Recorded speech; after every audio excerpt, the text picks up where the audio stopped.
အားလုံးပဲမင်္ဂလာပါ idea knowledge share လေးမှာပြန်လည်ကြိုဆိုပါရစေဒီနေ့မှာတော့ကျွန်တော်မိတ်ဆွေတို့အတွက်အလွန်ကိုအရေးကြီးတဲ့ share လေးတစ်ခုကိုလုပ်ပေးချင်ပါတယ်ဒါကတော့ကျွန်တော်တို့ကိုဗစ်ရောဂါလူနာတွေပဲဖြစ်ဖြစ်တခြားလူနာတွေပဲဖြစ်ဖြစ်အောက်ဆီဂျင်ကျသွားတဲ့အခါမှာအရေးပေါ်အောက်ဆီဂျင်ပြန်လဲတက်လာစေမယ်အိမ်တွင်းနီးလန်းလေးတွေကိုကျွန်တော် share လေးလုပ်ပေးချင်ပါတယ်ဒီနီးလန်းလေးတွေကကျွန်တော်တို့လက်ရှိပတ်ဝန်းကျင်မှာလူသုံးများနေပြီးတော့တကယ်ကိုအသုံးဝင်နေတဲ့နီးလန်းလေးတွေပဲဖြစ်ပါတယ်ဟုတ်ကဲ့ပါလိုက်ကြည့်ပေးပါနော်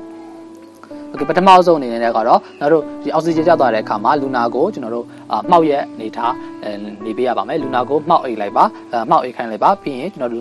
့မှောက်ပြီးတော့ကျွန်တော်တို့လူနာရဲ့အောက်မှာကျွန်တော်တို့ခေါင်းသုံးလုံးထားပေးရမယ်ပထမတစ်လုံးကိုတော့ကျွန်တော်တို့ရဲ့မှာဒီရင်ညွန့်လူနာရဲ့မှာရင်ညွန့်အောက်ကိုထားပေးရမယ်ဒုတိယတစ်လုံးကိုတော့လူနာရဲ့မှာစီးကုံအောက်ကိုထားပေးရမယ်တတိယတစ်လုံးကိုတော့လူနာရဲ့မှာကျွန်တော်တို့ခြေထောက်အောက်ပေါ့ဗျာဒူးကောင်းရဲ့မှာဒူးကောင်းအောက်နားလေးခြေထောက်အောက်ကိုထားပေးရမှာပဲဖြစ်ပါတယ်အဲ့လိုမျိုးထားပေးပြီးတော့လူနာကိုကျွန်တော်တို့မိနစ်30ကနေ2နာရီထိဒီလိုပုံစံအနေနဲ့နေခိုင်းလို့ရပါတယ်အသက်ကိုပုံမှန်လေးရှူခိုင်းပေးပါအဲ့ဒါဆိုရင်အောက်ဆီဂျင်မြန်မြန်ဆန်ဆန်တက်လာပါလိမ့်မယ်ဒါကတော့ကျွန်တော်တို့ဒီပတ်ဝန်းကျင်မှာလူသုံးများနေတဲ့နီလန်လေးတစ်ခုဖြစ်တယ်ပေါ့နော်လူအလွန်ကိုလည်းပဲအသုံးတဲ့တယ်လို့လည်းပြောကြပါတယ်ဟုတ်ကဲ့ပါကျွန်တော်ဒီလိုပုံစံအနေနဲ့ကျွန်တော်တို့ဒီလိုလူနာကညောင်းလာတယ်ကျွန်တော်တို့နေ position ပြောင်းကျင်တယ်ဆိုရင်တော့လူနာကိုကျွန်တော်တို့တစ်စောင်းလေးနေခိုင်းလိုက်ပါပုံစံကျွန်တော်တို့ဘယ်ဘက်ဖြစ်ဖြစ်ညာဘက်ဖြစ်ဖြစ်လူနာကိုစောင်းစောင်းလေးနေခိုင်းလိုက်ပါနေခိုင်းပြီးတော့ကျွန်တော်တို့အဲ့ရလည်းခေါင်းလေးလည်းကျွန်တော်တို့အဲ့ရတော့ပထမခေါင်းတစ်လုံးကိုကျွန်တော်လူနာရဲမှာဒီခေါင်းအောင်ပေါ့ဗျာလေပင်အောက်ဖြစ်ဖြစ်ခေါင်းအောင်ဖြစ်ဖြစ်ထားပေးရမယ်နောက်ဒုတိယတစ်လုံးကိုတော့ကျွန်တော်တို့လူနာရဲမှာဒီဘိုက်အောက်ပဲဖြစ်ဖြစ်ဒီခါအောက်ပဲဖြစ်ဖြစ်တနေရာမှာပေါ့ကျွန်တော်တို့လူနာရဲမှာခန္ဓာကိုယ်ကိုအသက်တောင့်တက်တာဖြစ်စေမယ့်နေရာလေးမှာထားပေးရမယ်နောက်ဆုံးတစ်လုံးကိုတော့ကျွန်တော်အဲ့ခြေထောက်နှစ်ချောင်းကြားထဲမှာလည်းခေါင်းကိုထားပေးရပါလိမ့်မယ်ပေါ့နော်ဒါတော့ကျွန်တော်ဘယ်ဘက်ပဲစောင်းညာဘက်ပဲစောင်းဒီလိုပုံစံထားပေးရမယ်အဲ့ဒါကိုလည်းမိနစ်30ကနေ2နာရီထိဒီလိုပုံစံတိုင်းနေလို့ရပါတယ်တဲ့ပြီးရင်တော့ကျွန်တော်တို့အသက်ရှူရတော့ပုံမှန်လေးရှူပေးရမယ်ရှူပေးပြီးတော့ရင်တော့အောက်ဆီဂျင်လေးပြန်တက်လာပါလိမ့်မယ်လို့ပြောနေပါတယ်ဒီနီလန်းလေးကတော့ကျွန်တော်တို့ပတ်ဝန်းကျင်မှာအလွန်ကိုအသုံးဝင်နေတဲ့နီလန်းလေးတွေဖြစ်ပါတယ်ပေါ့နော်ဟုတ်ကဲ့ပါနောက်ထပ်နီးတီပြောပြပေးပါမယ်နောက်တစ်နီးကတော့ကျွန်တော်တို့ဒါပတ်ဝန်းကျင်မှာဒီလူသုံးများနေတဲ့နီလန်းလေးဖြစ်ပါတယ်လူသုံးများနေတဲ့လူပြောများနေတဲ့နီလန်းလေးတွေဖြစ်ကြပါတယ်နောက်တစ်နီးကတော့ကျွန်တော်တို့ရင်နှွေးငွေရှုခိုင်းတာပဲဖြစ်တယ်ပေါ့နော်လူနာကကျွန်တော်တို့အောက်ဆီဂျင်ထုတ်ကြသွားတဲ့အခါမှာရင်နှွေးငွေကိုကျွန်တော်တို့ရှုခိုင်းပေးပါတဲ့အဲဆိုအောက်ဆီဂျင်ပြန်တက်လာပါလိမ့်မယ်ပေါ့နော်ဟုတ်ကဲ့ကျွန်တော်ပြောပြပေးချင်တာကတော့ရေဆိုတဲ့ຢာကကျွန်တော်တို့ဓာတုဗေဒနည်းအရဆိုရင်တော့ရေဆိုတာကတော့တဲ့ဒီအောက်ဆီဂျင်နဲ့ဟိုဒရိုဂျင်ဆိုတဲ့အတန်တစ်ခုကိုပေါင်းဆက်ဖွဲ့စည်းထားတာလို့ပြောပြထားပါတယ်ရေပြူကွဲသွားတဲ့အခါမှာအောက်ဆီဂျင်နဲ့ဟိုဒရိုဂျင်ဆိုတာထွက်ပေါ်လာပြီးတော့ကျွန်တော်တို့ရင်နှွေးငွေကိုရှူလိုက်တဲ့အခါမှာကျွန်တော်တို့ရဲမှာပါတယ်ကျွန်တော်အောက်ဆီဂျင်ကိုကျွန်တော်တို့ရှူရှိုက်ပြီးသွားဖြစ်သွားတဲ့အတွက်ကျွန်တော်တို့လိုအပ်နေတဲ့အောက်ဆီဂျင်တွေပြန်တက်လာခြင်းဖြစ်တယ်ပေါ့လူလည်းကျွန်တော်ဒါကတော့ရှင်းပြထားတာတွေလည်းရှိတယ်ပေါ့နော်အဲဆိုတော့မိတ်ဆွေတို့အနေနဲ့ဒီအောက်ဆီလူနာကကျွန်တော်တို့အောက်ဆီဂျင်ကျသွားတဲ့အခါမှာအောက်ဆီဂျင်ပြန်တက်လာမယ်အလွယ်ကူဆုံးနီးလန်းလေးကတော့ရင်နှွေးငွေကိုရှူခိုင်းပေးပါရင်နှွေးငွေရှူခိုင်းရင်အောက်ဆီဂျင်ပြန်တက်လာပါလိမ့်မယ်ဒီကတော့နောက်ထပ်တစ်နည်းကတော့ရင်နှွေးတဲ့ပေါ့နော်ရင်နှွေးကိုကျွန်တော်တို့ခွက်တစ်ထည့်လိုက်ထည့်ပြီးသွားရင်အဲ့ခွက်ထဲကိုပဲကျွန်တော်တို့တံပြာသီးစိတ်ကိုကျွန်တော်တို့ညှစ်ပြီးထည့်တာပဲဖြစ်တံပြာသီးကိုထည့်တံပြာသီးလေးကိုကျွန်တော်တို့စိတ်ပြီးထည့်လိုက်တာပဲဖြစ်ထည့်လိုက်ပါထည့်ပြီးသွားရင်တော့ကျွန်တော်တို့အဲ့မှာရလာတဲ့ကျွန်တော်တို့ရင်နှွေးနဲ့တံပြာသီးနဲ့ပေါင်းပြီးရလာတဲ့အငွေ့ကိုရှူခိုင်းပေးပါရှူခိုင်းပေးရင်လည်းအောက်ဆီဂျင်တက်လာပါတယ်ဒါအပြင်ကျွန်တော်တို့ဒီဒီနေ့နဲ့တံမြာသီးနဲ့ဖြောထားတဲ့ဟာကိုပဲကျွန်တော်တောက်ရင်လည်းအောက်ဆီဂျင်တက်တယ်လို့လည်းပြောကြပါတယ်နောက်ထပ်တစ်နည်းကတော့ကျွန်တော်တို့လူနာအောက်ဆီဂျင်တက်သွားတဲ့ခါမှာလူနာကိုကျွန်တော်တို့ဒီမှောက်ရလေးအိတ်ခိုင်းလိုက်ပါမှောက်ရအိတ်ခိုင်းပြီးတော့လည်းကျွန်တော်တို့လူနာရဲ့မှာဘယ်ဘက်နောက်ကျောပြင်ပေါ်ကိုကျွန်တော်တို့ရင်နှွေးအိတ်လေးကပ်ပေးတာပဲဖြစ်တယ်ပေါ့နော်အဲ့ဒါဆိုရင်လည်းအောက်ဆီဂျင်ပြန်တက်လာပါလိမ့်မယ်ပေါ့နော်โอเคပါနောက်ထပ်တစ်နည်းကတော့ကျွန်တော်တို့ရေကွင်းရွက်ကိုပြုတ်ပြီးတော့ကွင်းရွက်ပြုတ်ရင်နှွေးငွေကိုပေါ့ဗျာကွင်းရွက်ကိုပြုတ်လိုက်ပါပြုတ်ပြီးတော့ရလာတဲ့ရင်နှွေးငွေကိုရှုခိုင်းတာပဲဖြစ်တယ်ပေါ့နော်ကိုယ့်ရက်ကိုပြုတ်လိုက်ပါပြုတ်ပြီးတော့ရလာတဲ့အငွေ့ကိုကျွန်တော်တို့ရှုခိုင်းမှာအဲ့ဒါဆိုရင်လည်းအောက်ဆီဂျင်ပြန်တက်လာပါလိမ့်မယ်ပေါ့နော်ဟုတ်ကဲ့ပါနောက်ထပ်တစ်နည်းကတော့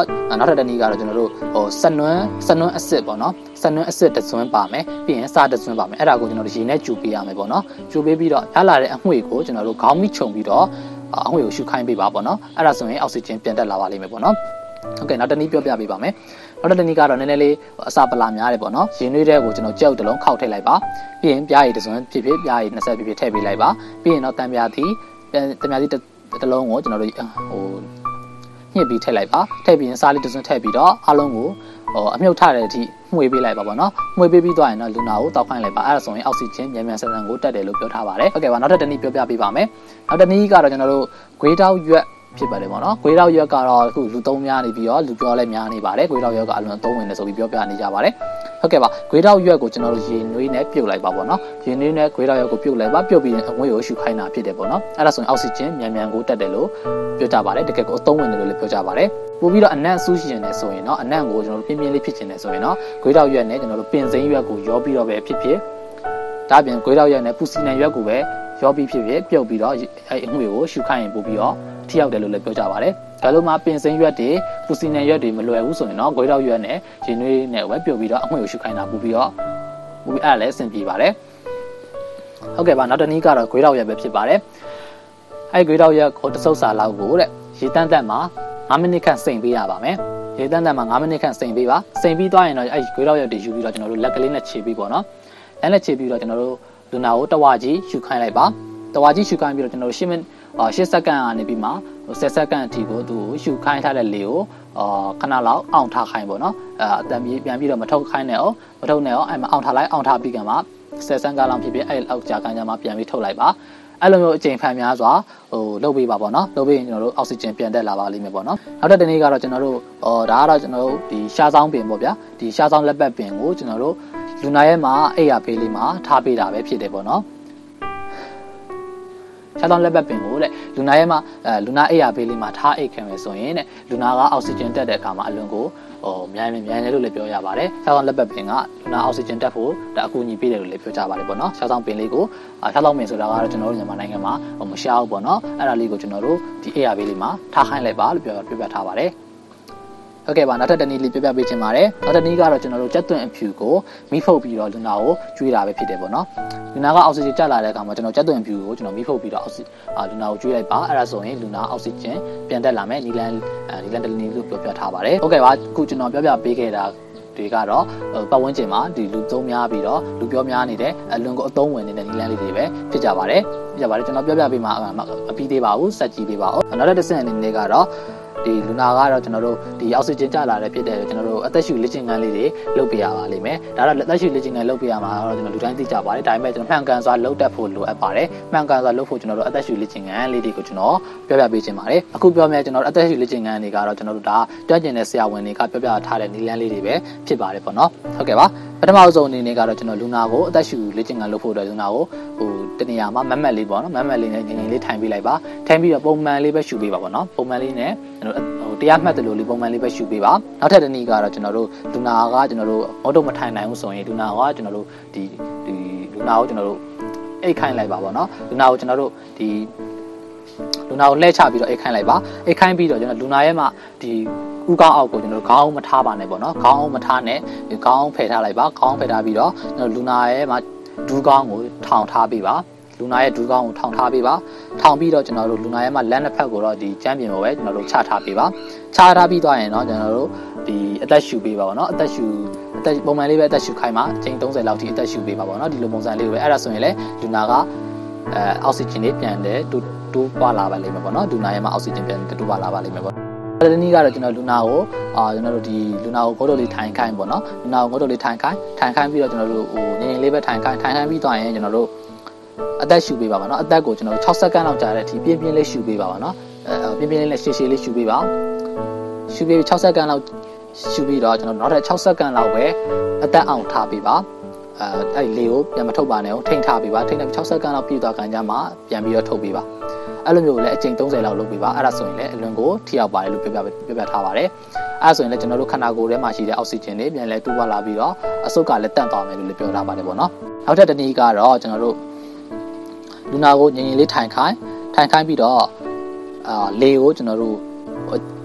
လေကိုပြင်းလေးရှူပြီးတော့မြန်လေးရှူတာပဲဖြစ်တယ်ပေါ့နော်လေကိုပြင်းနဲ့မြန်လေးရှူတာပဲဖြစ်တယ်အဲ့ဒါကိုလည်းအချိန်30လောက်လုပ်ပေးရမယ်ပုံဒီလိုမျိုးလေးပေါ့နော်